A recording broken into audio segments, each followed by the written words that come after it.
దాంట్లోనే ఒక రాజకీయ పార్టీ మీకే ఒక ఎంపీ ఆఫర్ ఇచ్చింది అనుకోండి. నాకు ఆల్రెడీ ఇచ్చారండి, కొత్తగా ఇచ్చేదే ఉంది. నేను వద్దని చెప్పాను. ఆల్రెడీ ఇచ్చారు, 2 పార్టీలు ఇచ్చినాయి, 2 కులాలు ఇచ్చినాయి. నాకు వద్దని చెప్పాను. నాకు నా కమ్యూనిటీ ముఖ్యం. ఓవరాల్గా దళిత వాడలు 80 లక్షల మంది దళితులు ఇంప్రూవ్ అవటం నాకు ఇష్టం, నాకు కావాలి.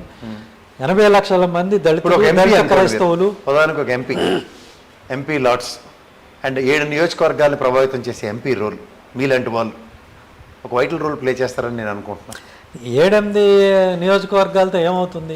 అండ్ మొదల్లోనది నేను ఎంపీ అయితే నేను వాళ్ళకి ఏం చేయగలను? నా ఫండ్స్ ఇవ్వగలను అంతే. అది నేను అనే కాన్సెప్ట్ తీసేయాలి. ఇక్కడ నాయకత్వం సునీల్ కుమార్ మీదో, శ్రావణ్ కుమార్ మీదో, విజయ్ కుమార్ మీదో డిపెండ్ అవ్వకుండా అట్టడుగు స్థాయికి వెళ్ళిపోవాలి. గ్రామంలోనే నాయకుడు పుట్టాలి, గ్రామంలోనే నాయకత్వం ఎదగాలి, అప్పుడు కదా అభివృద్ధి. అంటే నేను మన జన శ్రవణ్ మీటింగ్ చూసిన, నేను వెళ్ళినా కూడా దానికి రావణ్కి జరిగిన దాంట్లో అక్కడ నన్ను ఉప ముఖ్యమంత్రిని చెయ్యండి అని ఆయన అడగడం చూశాను. నేను పార్టీ పెట్టిన అతను విధానాలు చెప్తున్నా. నేను ఏక వ్యక్తి నాయకత్వాన్ని నేను నమ్మను. ఓకే, ఎందుకు నమ్మను అని అంటే, మీరు ఒక వ్యక్తి మీద డిపెండ్ అయితే అది చాలా ప్రమాదకరం. వ్యక్తి ఎప్పుడూ శాశ్వతం కాదు, ఒక లైఫ్ స్పాన్ ఉంటుంది. రెండవది, ఆ వ్యక్తికి ఏదైనా అవ్వచ్చు, యాక్సిడెంట్ అవ్వచ్చు, ఆరోగ్యం బాగు, ఏదో అది పోతాడు అంటే జాతి మొత్తం నాశనం అయిపోవాలా? నా మీద కానీ ఇంకో వ్యక్తి మీద. ఐడియాలజీ అనేది ఇంపార్టెంట్ కదా. ఐడియాలజీ గ్రామంలో నాయకుడు పుట్టాలంటాను నేను. ప్రతి దళిత వాడలో 2 నాయకులు పుట్టాలి. ఒక సర్పంచ్ అవుతాడు, అతను నాయకుడు, ఆ వాడికి అతను నాయకుడు. వాడిపోతే ఇంకోటి ఉంటాడు. రాష్ట్రం మొత్తానికి ఒకడే ఉంటే అది ప్రమాదం. డిపెండెన్సీ ఉండకూడదు. రాష్ట్రం మొత్తం మీద అదే జరుగుతుంది కదా ఇప్పుడు. అది ఉండకూడదు. అదే నేను 27 మంది ఎమ్మెల్యేలు తాత్కాలిక ఉపశమనంలో ఉంటున్నారు, కానీ శాశ్వత పరిష్కారం సామాజిక వర్గానికి జరగదు. ఇప్పటికి కూడా రాష్ట్ర స్థాయి నాయకత్వం దళితులకు లేదు. ఈ కారం శివాజీ గారు ఇలాంటి వాళ్ళందరూ ఎవరండి? ఆయన అలా పేరు ఆయన పోయి ఏదో పార్టీలో చేరిపోయాడు కదా. అదే నేను చెప్పేది, ముందు మేము కుల నాయకులు అని వస్తారు, తర్వాత పోయి పార్టీల్లో దూరతారు, పదవులు తీసుకుంటారు. దానివల్ల కాదు మేము నాశనం అయిపోతున్నాం. అందుకే నాకు వద్దనేది. నాయకత్వం అనేది ఇదే లెసన్. ఇదే నాయకత్వం అనేది ఒకడినే నమ్ముకుంటే ఇలానే నాశనం అవుతాం. గ్రామంలో ప్రతి పంచాయతీలో ఒకడు లీడర్ అయినప్పుడు కమ్యూనిటీ మోసపోయే ప్రసక్తి ఉండదు. అవునా కాదా? అది దానికోసం నేను పనిచేస్తున్నా. అంటే ముందు మీరు బిల్డ్ అ స్ట్రక్చర్ అండ్ అక్కడి నుంచి ఒక నాయకత్వం అనేది గ్రాస్ రూట్ లెవెల్లో ఎస్టాబ్లిష్ కావాలి. వాళ్ళకి నిధులు వెళ్ళాలి, అప్పుడు కమ్యూనిటీ సేఫ్గా ఉంటుంది. దీనికోసం నేను ఎంపీ అవ్వాలంటే అవుతా, ఇది చేయడం కోసం ఎమ్మెల్యే అవ్వాలంటే అవుతా. అంతేగాని నేను ఎమ్మెల్యే అవడం కోసం ఇది వాడుకోండి. ఒక పార్టీ మీకు ఒక భయంకరమైన ఆఫర్ ఇచ్చింది, ఎస్ దళిత పంచాయతీలు మేము పరిరక్షిస్తాం, అప్పుడు మీరు మాకు ఒక ఎంపీ కంటెస్ట్ చేస్తారా, లేదా ఒక ఎమ్మెల్యే కంటెస్ట్? నేను కంటెస్ట్ చేయను, నేను మద్దతు ఇస్తాను. ఓకే, మీకు కావాల్సిందేంటి? ఓట్లు కదా. నేను రాష్ట్రం మొత్తంలో ఉన్న మా ఏమి యంత్రాంగాన్ని అంతటినీ కూడా కమ్యూనిటీకి మీరు చేసిన మేలు ఏంటో చెప్పి వాళ్ళు మీకు ఓట్లు వేసేలాగా చేస్తాం. ఇది నా ఆఫర్. ఓకే, నాకు పదవి అడగట్లా, నాకు టికెట్ అడగట్లా. ఒకవేళ వాళ్ళు ఇస్తానన్నా మీరు వద్దంటారు? నాకు అక్కర్లేదు. అంటే ప్రభావితం చేయాలి ఫస్ట్. ముందు మీరు ఈ దళిత వాడలకి పంచాయతీలకి ఇవ్వండి, మాకు అధికారం ఇవ్వండి, గ్రామంలో మా నాయకత్వం వచ్చేలాగా మీరు చేయండి. చేసినప్పుడు దానికి లబ్ధే కదా మీకు కావాలి. మా వాళ్ళు ఓట్లు వేస్తారు. నేను ఎంపీగా అవ్వాలా వద్దా అనేది తర్వాత క్వశ్చన్. ఓకే, ఒకవేళ ఈ వాయిస్ పార్లమెంట్లో వినిపించాలి, అసెంబ్లీలో వినిపించాలి కాబట్టి నేను వెళ్ళాలంటే నేనే వెళ్ళాలా, లేకపోతే మా ఏమిలో చాలామంది ఉన్నారు, వాళ్ళు వెళ్ళొచ్చు కదా. ఓకే, వాళ్ళని పంపొచ్చు కదా ఎమ్మెల్యేలుగా, ఎంపీగా. నేనే ఎందుకు? ఈ ప్రశ్నకి సమాధానం దొరికితే వెళ్తాను. ఓకే,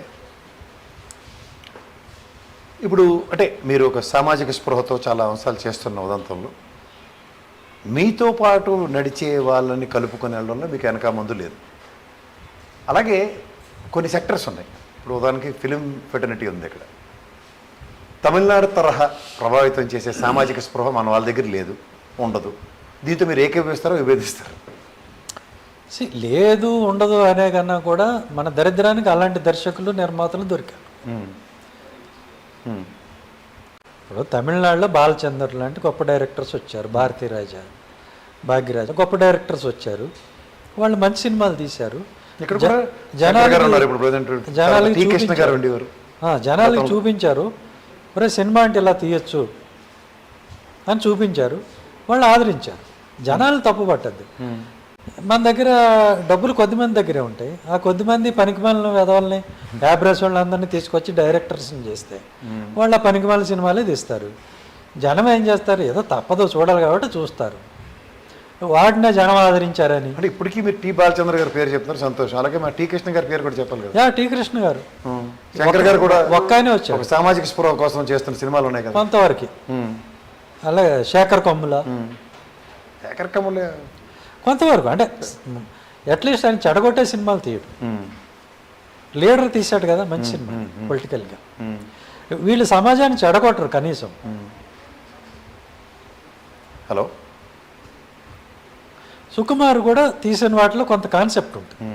రంగస్థలం బాగా ఎక్స్పోజ్ చేస్తారు. ఈ కులం పేరు డైరెక్ట్గా చెప్పకపోయినా లాస్ట్ సీన్ వచ్చేసరికి మనకు తెలుస్తుంది ఆయన ఏం చెప్పాడు.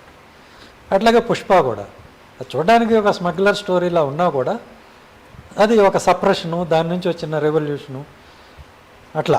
అంటే మీరు పుష్ప సినిమా టైప్లో ఒక రెవల్యూషన్ రావాలంటారు. రావాలి. ఇప్పుడు ఎవడు బతుకాడదండి. ఇప్పుడు అందులో ఒక డైలాగ్ ఉంటుంది,